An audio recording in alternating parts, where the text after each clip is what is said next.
Hello दोस्तों, मेरा नाम एडवोकेट दिशांक है। आज हम बात करेंगे समरी सूट के बारे में कि आप समरी सूट के थ्रू कैसे अपना पैसा वसूल कर सकते हैं। ये हमारी एक सीरीज चल रही है जिस सीरीज का नाम है आप अपना पैसा वसूल कैसे कर सकते हैं।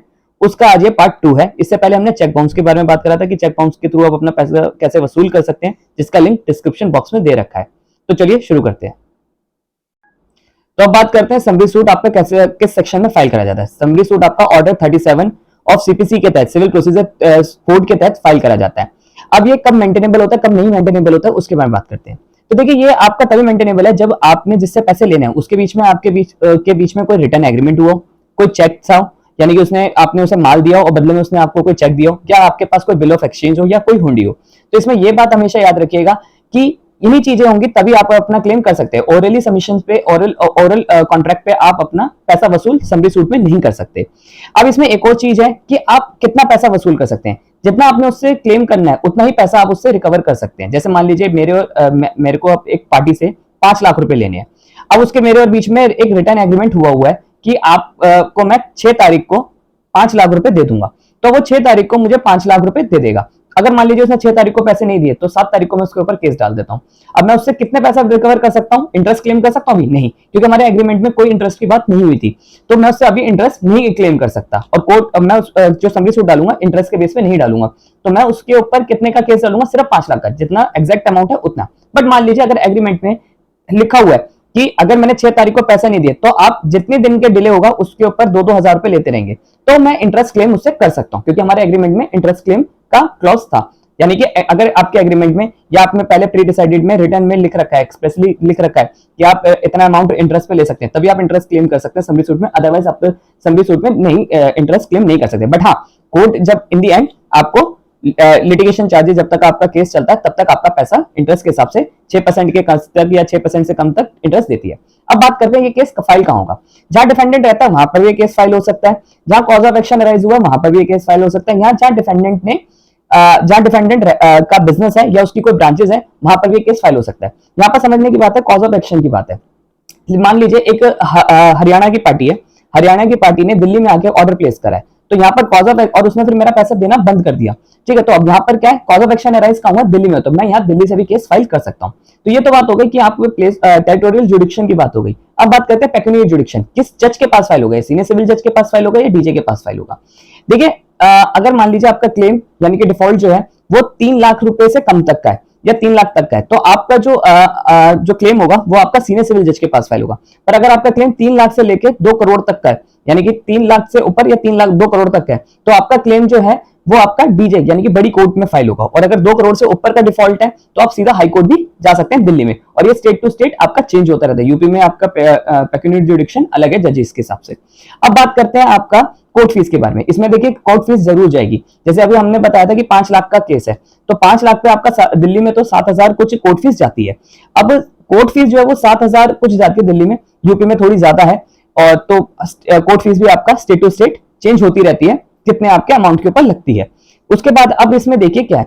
अब मान लीजिए सब कुछ होने के बाद आप एक अपने प्लेंट बनाकर, यानी कि जिसने पैसा वसूल करना है वो अपना प्लेंट बना के कोर्ट में फाइल करता है।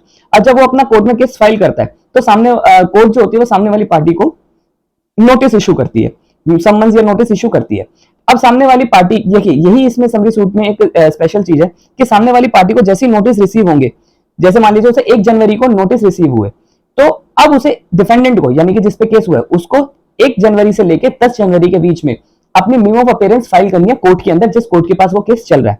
अब मान लीजिए वो फाइल नहीं करता और उसमें डिले हो जाता है, उसे 10 दिन का डिले हुआ, 5 दिन का डिले हुआ, तो क्या उसके अगेंस्ट में केस सुना दिया जाएगा? जी हाँ, उसके अगेंस्ट में केस सुना देगी कोर्ट। बट यहाँ पर डिफेंडेंट को एक राइट मिलता है ऑर्डर 37 रूल 3 सब क्लॉज 7 के तहत। वो अगर कोर्ट को सेटिस्फाई कर देता है कि डिले का रीजन क्या था, मीम ऑफ अपीयरेंस में फाइल क्यों नहीं कर पाया, तो कोर्ट रीजनेबल ग्राउंड्स पे उसके कि वो बीमार था या उसे नोटिस नहीं रिसीव हुए थे या कुछ भी रिसीव नहीं हुआ था, मतलब कुछ अगर कोर्ट को सेटिस्फाई कर देता है कि वो नोटिस क्यों नहीं दे पाया, तो सामने वाले तो कोर्ट उसको उसकी मीम ऑफ अपीयरेंस को ऑन रिकॉर्ड ले लेता है और आपका केस उसको चलाने की परमिशन देता है।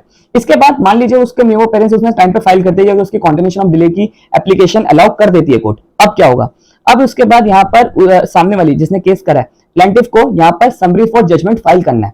समरी फॉर जजमेंट फाइल करना पड़ेगा, उसकी एक कॉपी उसे कोर्ट को देनी पड़ेगी और एक कॉपी डिफेंडेंट को देनी पड़ेगी।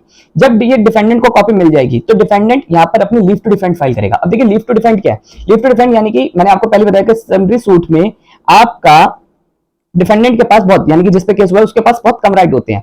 तो यहाँ पर लीव टू डिफेंड एक तरह की परमिशन है कोर्ट से लेने की कि मेरे पर ये जो केस चलाया जाता है उसमें मुझे अपने विटनेस लेकर आए जाए पड़े और मेरी बात को सुना जाए।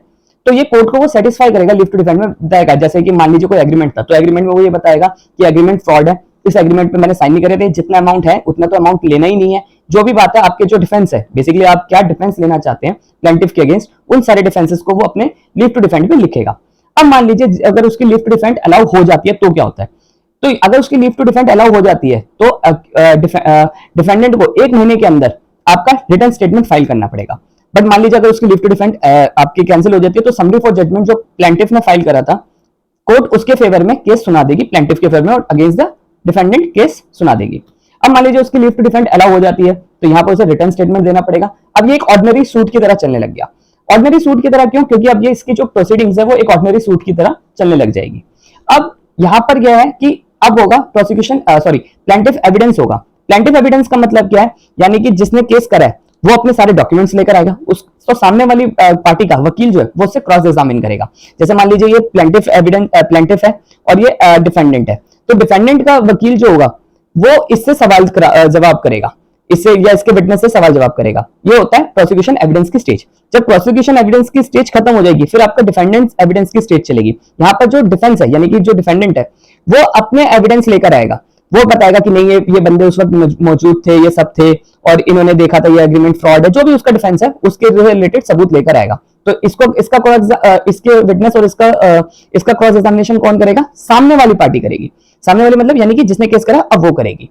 जब ये सब दोनों स्टेजेस खत्म हो जाएंगी, पहले पी फिर देन डी, दोनों स्टेजेस खत्म हो जाएंगी, उसके बाद आपका केस आर्ग्यूमेंट्स पे लगेगा और आर्ग्यूमेंट्स में होने के बाद अगर प्लेंटिफ केस जीत जाता है तो वो एग्जीक्यूशन फाइल करेगा।